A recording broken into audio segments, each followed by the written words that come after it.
When we looked at Ezra chapter 1, we talked about how the northern kingdom, who took on the title of simply Israel, they were swept into exile by the Assyrians.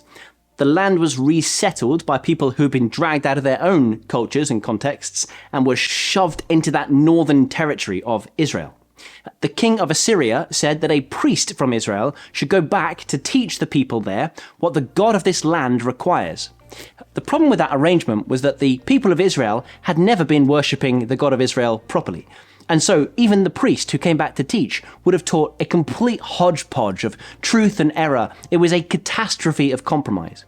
And so the people in that region, they worshipped the Lord, but also they worshipped their own gods in accordance with the customs of the nations from which they had been brought. Here in Ezra chapter 4, we meet some of the people who had been living in that northern territory, and we find out that the Bible takes a very dim view of them.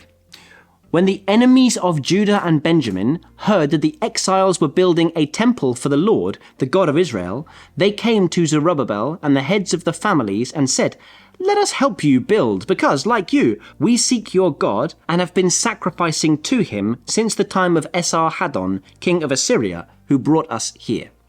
You see, these are the exact people identified back in 2 Kings chapter 17 who were brought into the land. Now, we might be tempted to think, oh good, these people have a genuine love for the Lord, they're a bit confused about it, but hey, we're all a bit confused, aren't we? Let's all be friends together. But the Bible doesn't call these people friends, but foes. They use some of the same language, but they fundamentally distorted what it is to worship God. The people who love God correctly identify these compromisers, and they stand firmly on the truth. You have no part with us in building a temple to our God. We alone will build it for the Lord, the God of Israel. Why don't they cooperate? Why don't they get along to go along? Well, because this false religion being followed up north, it is not something approaching the truth. It is a terrible twisting of it. We ought to take the same view towards those who twist the truth in our own day. Yes, we speak the truth in love. Yes, we hold out the grace of God, but make no mistake, we are not on the same side as people like Jehovah's Witnesses, who deny the deity of Christ and believe that you have to work your way into God's good books. People who reject the word of God, altering it horrendously to suit their own purposes. We are not on the same side of Mormons, who likewise use some of the same language, but do not believe in salvation by grace alone. They believe you have to achieve salvation through various rites and rituals. They add to the Bible, the Book of Mormon, and all sorts of other obvious forgeries. Those with no discernment might say, well, we both love the Lord, don't we? The answer is no, we don't. What can light have to do with darkness? There can be no cooperation here. So the people of God rightly reject the offer of this compromised crowd from up north, but of course the northerners don't much like that. So they decide to put a spanner in the works of this restoration project. They write letters to the Persian king, and they are perhaps the most snidey, snitchy little letters that you could imagine. They say, "The king should know that if this city is built and its walls are restored, no more taxes, tribute, or duty will be paid, and eventually the royal revenues will suffer." As if all they care about are that the king's coffers are kept nice and full. They recommend, in fact, that a search be made in the royal records to find out about the history of Jerusalem, and they conclude by saying, "We inform the king that if the city is built and its walls are restored, you will be left with nothing in Trans-Euphrates." Bear in mind that the Persian Empire is a juggernaut, financially and militarily, and a mere 50,000 have gone to Jerusalem to do this work.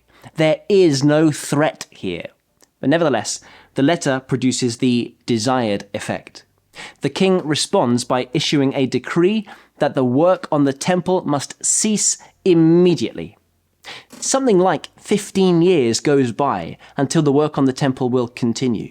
And so I want you to imagine then how you would feel if you had left your comfy, cozy home somewhere in the Persian Empire, made the long journey back to the promised land, if you had given up everything to follow God and work on building these walls, only to find that for 15 long years, no progress is able to be made. I imagine you'd be deeply discouraged. I imagine that you would feel Perhaps God is unable to do anything about this desperately sad situation because surely things were not supposed to go like this. How often do we see in the scriptures and then in our own lives, things don't go the way that we expect, but nevertheless, God remains in control. The God who started this work will see it through to completion. And no, it won't happen exactly as they wanted it to happen.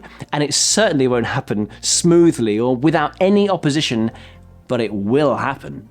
How do we know? Well, for this simple reason above all others, because God has said it will happen. The walls will be rebuilt, the temple will be restored, the nation will be re-established, and more than that, those who put their faith in him will be rescued. The one who moved the heart of Cyrus, king of Persia, is mighty, majestic, and completely in control, and all his people will see it with their own eyes if they just hold on and have faith.